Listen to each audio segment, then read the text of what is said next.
Welcome dear रॉकर्ट्स, कैसे हैं आप सभी। आज हम देखने जा रहे हैं मेरे आपके और हम सब के फेवरेट कोरियन हीरो डॉन ली की धमाकेदार एक्शन थ्रिलर मूवी जिसका नाम है द राउंड अप पनिशमेंट, जो कि रिसेंटली रिलीज हुई है। तो कहानी में ज्यादा तो आपको इंट्रो नहीं दूंगा। कुछ इस प्रकार है कि नशीले पदार्थों को जब पहले अंधेरी गलियों में बेचा जाता था ना, अब सिर्फ टेक्नोलॉजी की वजह से उनको ऑनलाइन बेचने के लिए ऐप बनाया जाता है। और फिर अपने हीरो को लगता है कि अच्छा मेरे आसपास ये चीजें हो रही है, तो देखिए वो क्या करता है। तो मूवी की शुरुआत 2018 में फिलीपींस में होती है। एक टीनेज लड़का जान हथेली में लिए भाग रहा होता है। एक्चुअली उसको एक गैंग चेस कर रही है। उसकी तो किस्मत अच्छी होती है जो उसके सामने एक पुलिस कार आ जाती है। लड़का पुलिस को बताता है कि सर वो लोग इलीगल काम कर रहे हैं और उसका प्रूफ मेरे पास इस पेन ड्राइव में है। वो लोग मुझको मारने वाले हैं। ये अपनी बात बता ही रहा होता है कि तभी एक ब्लैक कलर की गाड़ी वहां आती है और एकदम एक आदमी नीचे उतरता है बहुत ही शान से। हाँ, नहीं, ये हीरो नहीं है, ये है विलन और इसका नाम है किम। और जो दो लोग उसको चेस कर रहे थे ना, वो इसी के आदमी थे। किम तो सीधे पुलिस की ओर आता है, जरा भी नहीं डरता और दोनों पुलिस ऑफिसर्स को चाकू से मार डालता है। उसके बाद क्या था,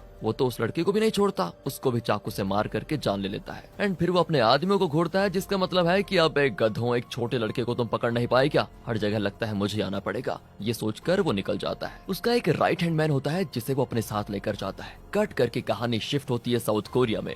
दो आदमी एक पतली गली में एंटर करते हैं और दीवार के एक छोटे छेद में वो नशीला पदार्थ रखते हैं। इनका कस्टमर वहां पर आकर उसको ले लेगा, ये इनका प्लान है। लेकिन आज इनकी किस्मत खराब होती है। जो ऐन वक्त पर पुलिस उन्हें पकड़ लेती है और जो आदमी माल लेने के लिए आया था ना, वो पुलिस को देखकर एस्केप होने की कोशिश करता है। लेकिन उसकी बाइक 1 इंच भी नहीं हिलती, क्योंकि पता है पीछे से अपना हीरो ने उसको पकड़ के रखा हुआ है। हीरो एक पुलिस ऑफिसर है और नाम है डॉन। फिर क्या था, जो लोग नशीला पदार्थ रख कर जाने वाले थे उन्हें पकड़कर उनके बॉस का पता लगाते हैं ये, और बाकी पुलिस ऑफिसर्स के साथ डॉन उसके अड्डे पे पहुंच जाता है। वहाँ पर कुछ आदमी नशीले पदार्थ की पैकेजिंग कर रहे होते हैं बहुत बढ़िया तरीके से। एंड पुलिस को देखते ही वो सारा माल टॉयलेट में डालकर फ्लश करने लगते हैं। एक आदमी तो सारे मोबाइल्स को ओवन में डालकर जलाने की कोशिश करता है, लेकिन डॉन गेट को ही उखाड़ फेंकता है और अंदर जाकर सबकी ऐसी धुलाई करता है कि बस क्या कहें। फिर उनके मोबाइल्स को चेक करने पर पता चलता है कि अच्छा ये लोग अकेले ये काम नहीं कर रहे, बल्कि एक ऐप के जरिए ऑपरेट करते हैं इसको। उस ऐप पर कस्टमर ऑर्डर करता है और ये लोग उसके एड्रेस पर जाकर ये नशीला पदार्थ डिलीवर करते हैं। बट ये लोग ये नहीं जानते कि इस ऐप को आखिर चलाता कौन है और इसका बॉस कौन है। फिर डॉन साथियों को लेकर एक रेस्टोरेंट में जाता है। एक पुलिस ऑफिसर पता लगा लेता है कि उस ऐप को किसने डेवलप किया था। असल में शुरुआत में किम ने जिस लड़के को चेस करके मार डाला था ना,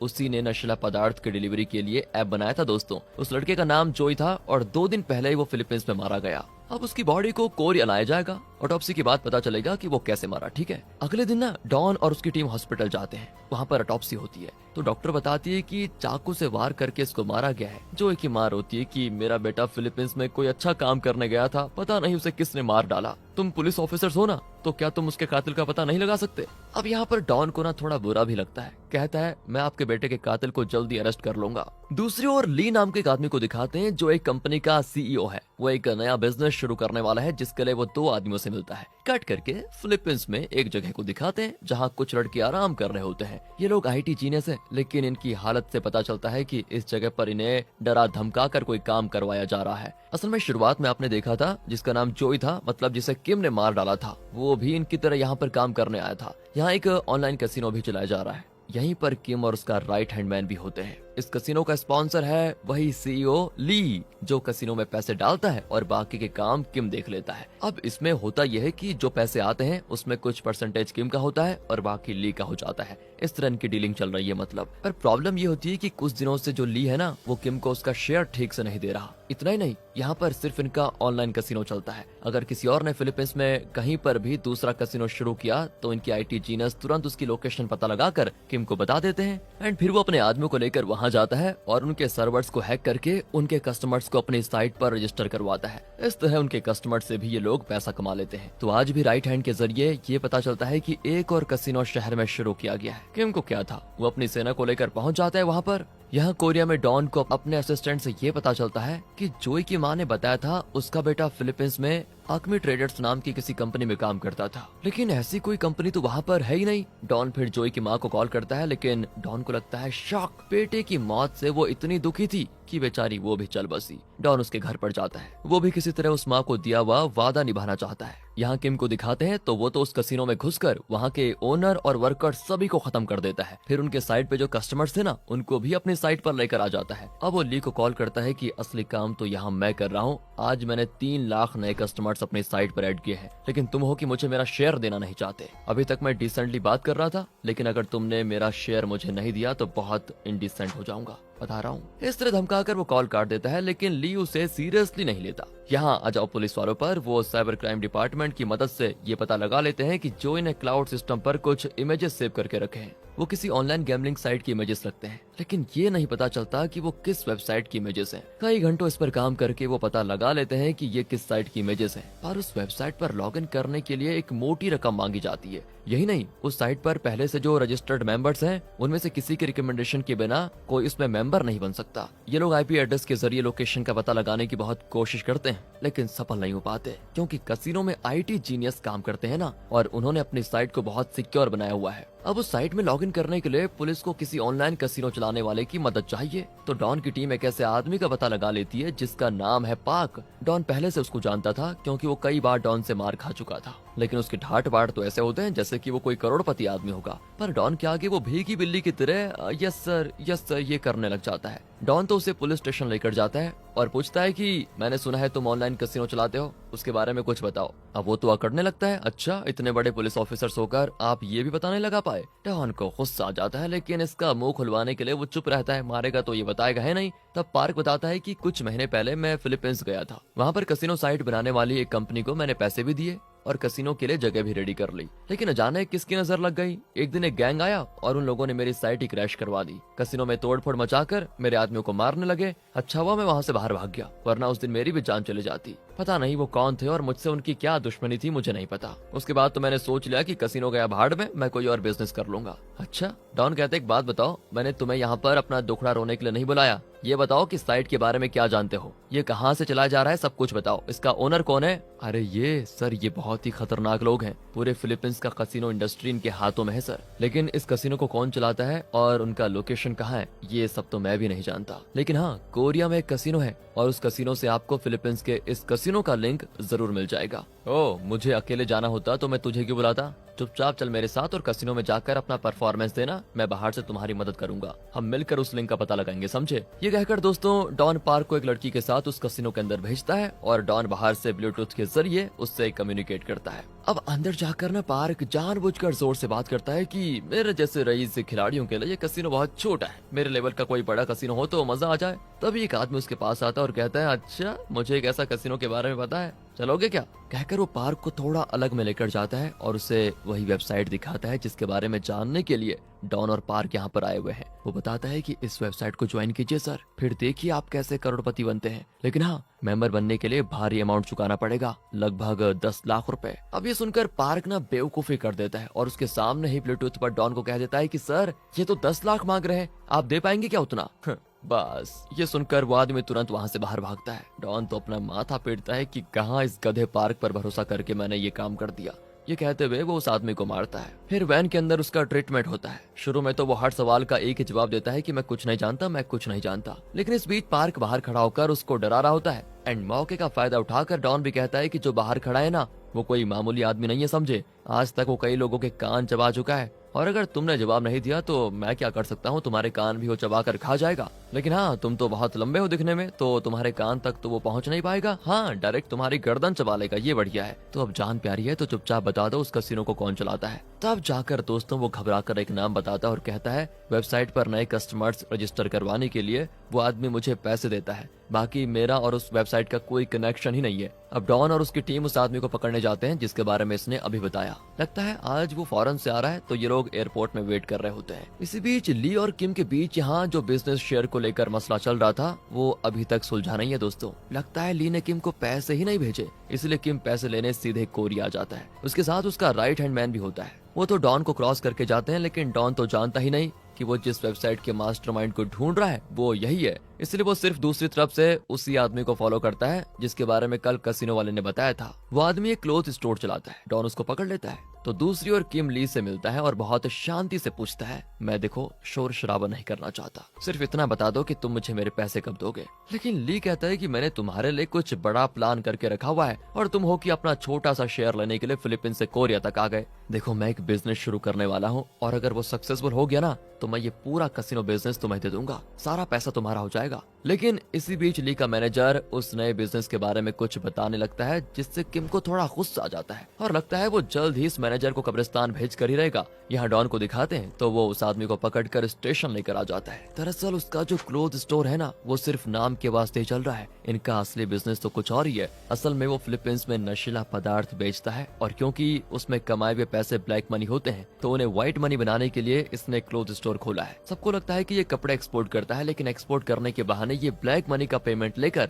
उससे व्हाइट करता है, फिर उन पैसों को ये आदमी ली को दे देता है। पर दोस्तों फिलहाल ये पुलिस को इस बारे में एक भी शब्द नहीं बताता और सिर्फ इतना कहता है कि मुझे बस एक लॉयर चाहिए। दूसरी ओर ली जो नया बिजनेस शुरू करना चाहता था उसके लिए उसको एक सरकारी अफसर का साइन चाहिए। तो रात को देखो क्या करता है, ली का मैनेजर उस अफसर को कार में लॉक करके उसे पैसे देता है और साइन करने को कहता है, लेकिन बहुत देर तक वो अफसर साइन नहीं करता, एकदम चुप बैठा होता है। और दोस्तों ली ने ना किम को भी उसके साथ भेजा था कि जब तक काम पूरा ना हो तो मैनेजर के साथ ही रहना। और जब बहुत देर तक काम नहीं होता तो किम कार खोलकर अंदर झांकता है, लेकिन अफसर को कुछ नहीं करता बल्कि अफसर के सामने ली के मैनेजर का गला काट देता है। अब ये देखकर अक्सर डर के मारे चुपचाप साइन कर देता है। फिर किम ली को कॉल करके कहता है कि काम खत्म हुआ और साथ में तुम्हारे मैनेजर का भी काम खत्म कर दिया है मैंने। ली पूछता है कि यार वो अच्छा मैनेजर था, उसे क्यों मारा तुमने? खैर छोड़ो, वो उतना इम्पोर्टेंट भी नहीं था। और तुम्हें पता है यहाँ पर हमने ब्लैक मनी को व्हाइट बनाने के लिए जिस आदमी को रखा था वो पुलिस के हत्या लग गया है, अगर उसने मुंह खोला तो हम दोनों की खैर नहीं, उसका भी कुछ फैसला कर डालो तुम,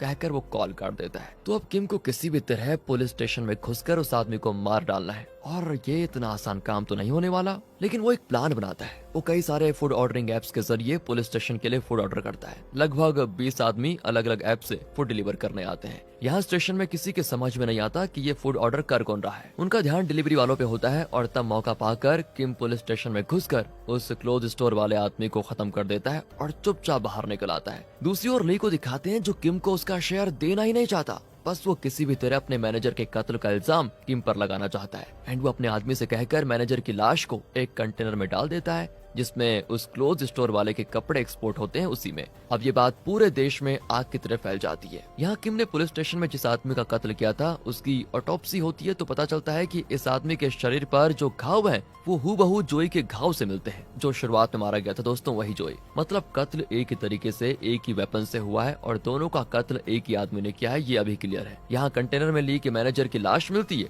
और इन्वेस्टिगेशन में डॉन को पता चलता है कि मैनेजर कई कंपनीज का एडवाइजर रह चुका है और आखिर में वो ली की कंपनी का मैनेजर था। तो डॉन अब एक होटल में जाता है जिसके 20th फ्लोर पर ली एक पार्टी दे रहा है। डॉन होटल के लिफ्ट में चढ़ता है तो अगले फ्लोर पर जब दरवाजा खुलता है तो किम और उसका राइट हैंड चढ़ते हैं और यहाँ पर दोस्तों पहली बार डॉन और किम आमने सामने होते हैं। किम डॉन को देखने लगता है और डॉन भी उसको देखता है। वो नोटिस करता है कि नॉर्मली गैंगस्टर्स अपने हाथ में टैटू करते हैं, लेकिन लगता है किम के हाथ में ही नहीं पूरे शरीर में टैटू है। अब डॉन को उस पर थोड़ा शक भी होता है, लेकिन किम 20वें फ्लोर पर जाने के बजाय 19वें फ्लोर पर अपने राइट हैंड मैन को लेकर उतर आता है। अब डॉन का शक और बढ़ जाता है और वो अपने साथी को 19वें फ्लोर पर उतार कर किम को ढूंढने लगता है। तो अब होता ये कि किम डॉन के हाथ नहीं लगता बल्कि डॉन के साथी के हाथ लग जाता है और जो राइट हैंड मैन है वो डॉन के हाथ लगता है। दोनों अलग अलग जगहों पर लड़ने लगते हैं। डॉन तो राइट हैंड को मारकर उसकी रद्दी बना देता है। इसी बीच किम का एक और आदमी डॉन से भिड़ जाता है। वो तो इस तरह मारता है कि डॉन को हवा में उड़ा देता है। अब दूसरी ओर किम डॉन के साथी को मारकर बेहोश कर देता है और डॉन से बचने के लिए वो एक हाउसकीपर को पकड़कर उसकी गर्दन पर चाकू दबा देता है। बताओ, अब उसकी जान बचाने के लिए डॉन को थोड़ा चुप होना पड़ता है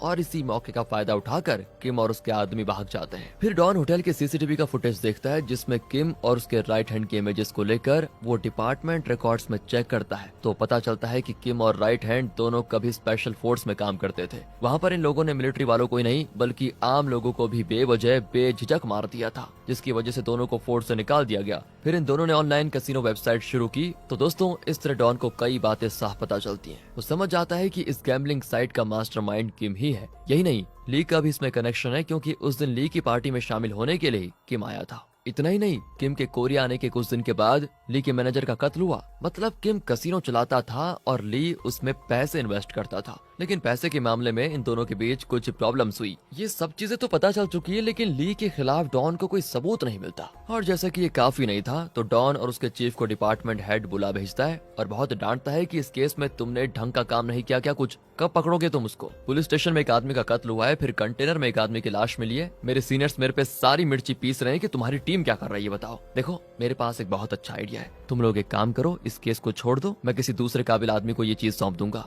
डॉन तो फिर हेड को कन्विंस करने की बहुत कोशिश करता है कि सर देखिए ये केस लगभग सॉल्व हो ही चुका है, लेकिन वो नहीं मानता दोस्तों, और डॉन और उसके चीफ को भेज देता है वहाँ से। डॉन परेशान हो जाता है कि क्या करूं। दूसरी ओर ली जानता है कि किम उसे जरूर मार डालेगा, इसलिए वो अपनी जान बचाने के लिए किम को मारने के लिए गैंग भेजता है। और जैसे ही ली के आदमी किम को मारने आते हैं, वो खुद ही उनके सामने जाकर खड़ा हो जाता है कि मैं जानता था तुम्हारा डरपोक बॉस तुम्हें जरूर भेजेगा मुझे मारने के लिए, और किस लिए। तो दोस्तों इसी बीच उसका राइट हैंड दरवाजा बंद कर देता है ताकि ली का एक भी आदमी यहाँ से जिंदा बचकर न जा पाए। और फिर होती है फाइट पे फाइट, यानी कि असली फाइट। किम और राइट हैंड मैन मिलकर उनकी धज्जियां उड़ा देते हैं, सारे के सारे सिकुड़ कर गिर जाते हैं। उनमें एक मेन आदमी होता है जिसे किम पकड़कर लेक्चर देता है कि बेटा ली ठहरा एक नंबर का धोखेबाज, और उसके कहने पर बताओ तुम मुझे खत्म करने आ गए। उसने तुम्हें कसिनो देने का वादा किया था, याद है तुम्हें? मेरे जैसा विलन उससे कसिनो नहीं ले पाया तो तू किस खेत की मूली है। यहाँ सीन होता है कट, और पुलिस स्टेशन में अचानक डॉन को किम को पकड़ने का एक मस्त आइडिया आता है। वो जानता है कि किम फिलीपींस में अपने अलावा किसी और कसिनो को खोलने नहीं देगा, और अगर कोई खोलता है तो वो उसका खात्मा करने के लिए आ जाता है। इसलिए अगर इन्हें किम को पकड़ना है तो इन्हें फिलीपींस में कसिनो खोलना होगा, लेकिन उसके लिए डॉन को डिपार्टमेंट हेड की परमिशन चाहिए। वो हेड से मिलने जाता है तो पता चलता है कि वहाँ सिटी कमिश्नर के साथ सारे सीनियर ऑफिसर्स की कोई मीटिंग हो रही है। डॉन उनके सामने घुटने टेक देता है कि मैंने एक माँ से वादा किया था कि उसके बेटे के कातिल को मैं अरेस्ट करवाऊंगा और उसके बेटे को न्याय दिलाऊंगा, लेकिन अब अगर मुझे केस से निकाल दिया जाएगा तो मैं उस माँ को दिया हुआ वादा कभी नहीं पूरा कर पाऊंगा। मैं जानता हूँ कि इस केस में कुछ गलतियां हुई है, लेकिन इससे पहले ढेरों केसेस में मैंने फुल प्रूफ प्लान बनाकर खतरनाक से खतरनाक क्रिमिनल्स को पकड़ा है, याद है ना आपको? ये सारी चीजें तो आप बखूबी जानते हैं ना। बस मुझे एक और मौका दे दीजिए प्लीज, मैं वादा करता हूँ कि इस बार आपको निराश नहीं करूंगा। अब उसका कॉन्फिडेंस और न्याय देने की उसकी हिम्मत देखकर कमिश्नर कह देता है कि बेटा जा, मुझे तुझ पे पूरा भरोसा है, ये केस तेरा है। फिर क्या था दोस्तों, डॉन अपनी टीम को बुलाता है और अब इनको फिलीपींस में कसिनो शुरू करना है, लेकिन ये तो कसिनो के बारे में ज्यादा कुछ जानती है नहीं। तब डॉन को याद आता है कि पार्क है जो ऐसे मामलों में पुलिस डिपार्टमेंट का बकरा है। डॉन उसे उठाकर गाड़ी में लेकर आ जाता है। पहले तो वो साफ मना करता है कि देखो मुझे आपके झंझट में पड़ना ही नहीं,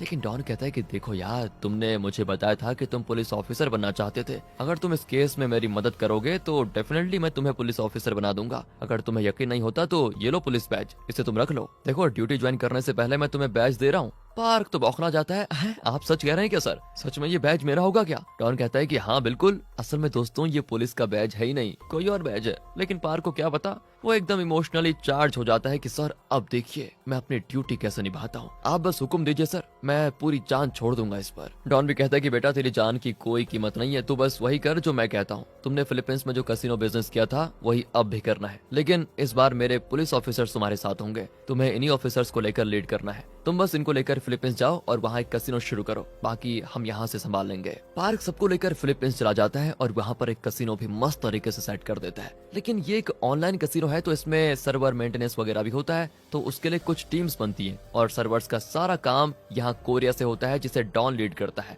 यहाँ दोस्तों ली के उस आदमी को दिखाते हैं जिसे किम ने ली के खिलाफ भड़काया था। वो ली के पास आता है और कहता है हमने किम को पकड़ लिया है, वो हमारे कब्जे में है सर। इस तरह दोस्तों झूठ बोलकर वो ली को किम के पास लेकर जाता है, तो ली भी किम के पास चला जाता है। किम को ली के पैसों पर नहीं बल्कि उसके कसिनो सर्वर्स पर कब्जा करना है, क्योंकि सिर्फ सर्वर्स के रहते ही वो करोड़ों कमा सकता है। उसके बाद वो इस तरह के जितने वेबसाइट्स चाहे शुरू कर सकता है, कोई दिक्कत नहीं होगी उसको। तो ली किम के हाथों बुरी तरह यहाँ पर फंस चुका था और वो किम को सर्वर की लोकेशन बता ही देता है। किम फिर उस इन्फॉर्मेशन को लेकर चला जाता है, लेकिन उसके बाद ली के आदमी वहाँ कर अपने बॉस को ही मार डालते हैं। दूसरी ओर जैसे पार्क का कसिनो साइट शुरू होता है तो यहाँ किम के आईटी जीनियस को पता चल जाता है, लेकिन उसे अटैक करने से पहले किम का गैंग उसके सर्वर को क्रैश करवा देता है। एंड पुलिस को साफ पता चलता है कि कुछ देर में फिलीपींस में पार्क के कसिनो पर हमला होने वाला है। एक तरफ इनकी टीम जो पार्क के साथ है वो तैयार हो जाते हैं और फिलीपींस की पुलिस को भी इन्फॉर्मेशन दी जाती है कि सब तैयार रहे। वो पार्क के कसिनो में आ जाते हैं। अब जैसे ही किम के आदमी उस कसिनो को डिस्ट्रॉय करने आते हैं, दोनों पुलिस फोर्सेस मिलकर उन्हें पकड़ लेते हैं। देते हैं। यहाँ कोरिया में किम को ली के सेफ्टी लॉकर की चाबी भी मिल गई तो वो सीधे उसके ऑफिस में जाकर लॉकर खोलता है। वहाँ ढेरों सारे करेंसी नोट्स होते हैं। अगर ली इनमें से थोड़े पैसे किम को शेयर के तौर पर दे देता तो शायद इस वक्त वो जिंदा होता, लेकिन कुछ पैसों के लिए वो अपनी जान गवा बैठा। बताओ, अब किम को पैसों की जरूरत नहीं है, उसे तो सिर्फ सर्वर चाहिए। वो भी सर्वर बॉक्स को लेकर उसका पासवर्ड चेंज करके लेकर चला जाता है। एंड उसके जाने के बाद ली के आदमी वहाँ पर आते हैं और लॉकर से बहुत सारे पैसे लेकर जाते हैं। दूसरी ओर फिलीपींस में किम का जो गैंग पकड़ा गया था, उनके जरिए पुलिस को किम के कसिनो का पता चल जाता है। वहाँ जाकर वो कंप्यूटर हैक करने की कोशिश करते हैं, लेकिन तब पता चलता है कि 10 मिनट पहले ही ली के ऑफिस के सर्वर का पासवर्ड चेंज कर दिया गया था। एंड जब वो ये सारी बातें डॉन को बताते हैं तो वो ली के ऑफिस जाता है। वहाँ पर ली के आदमी आराम से लॉकर के पैसे लूट रहे होते हैं। डॉन की टीम उनको पीट देती है और तब जाकर वो बताते हैं कि किम ली को मारकर अभी अभी निकला है। डॉन समझ आता है कि किम जिस काम के लिए कोरिया आया था वो पूरा हो गया, इसलिए वो जरूर फिलीपींस लौट जाएगा। इसलिए डॉन एयरपोर्ट के लिए निकल पड़ता है। इतने में किम अपने आदमियों के साथ एयरपोर्ट में चेक इन करके फ्लाइट में भी चढ़ जाता है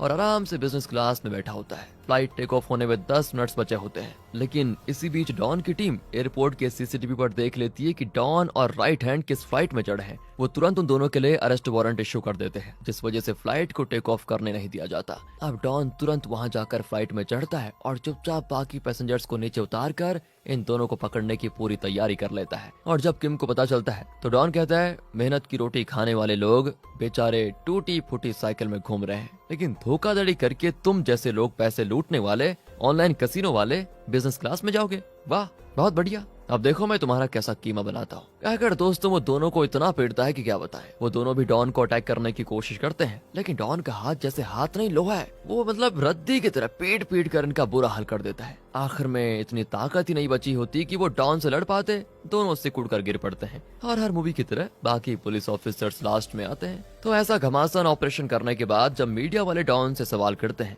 तो वो कुछ नहीं कहता और दूर जाकर खड़ा हो जाता है, जैसे इस केस से उसका कोई लेना देना है ही नहीं। डॉन ने ये सब कुछ उस माँ को दिए वादे के लिए किया था, इसलिए दोस्तों अब वो उनकी कब्र पर जाकर कहता है कि मैंने अपना वादा पूरा कर लिया है। दूसरी ओर पार्क को दिखाते हैं जो फिलीपींस में सेटल हो गया है और लगता है उसको गर्लफ्रेंड भी मिल गई है, लेकिन ओवर स्पीडिंग की वजह से उसे पुलिस रोक लेती है। पर अपनी ठाठ दिखाने के लिए डॉन का दिया हुआ बैज पुलिस को दिखाता है कि देखो मैं पुलिस ऑफिसर हूँ। बेचारा तो जानता ही नहीं कि ये नकली बैज है। पुलिस वाले उसको पकड़कर पीटते हैं कि अच्छा पुलिस को उल्लू बना रहा है। वो बेचारा वहाँ कोरिया में डॉन को कॉल करता है कि गुरु वाह, मुझे पता नहीं था कि आखिर तुम मुझे इतना बड़ा बेवकूफ बना दोगे, अब मेरा क्या होगा, बचाओ मुझे। सुनकर डॉन अपनी हंसी नहीं रोक पाता और इसी स्माइल के साथ ये मूवी यहाँ पर खत्म होती है। चलिए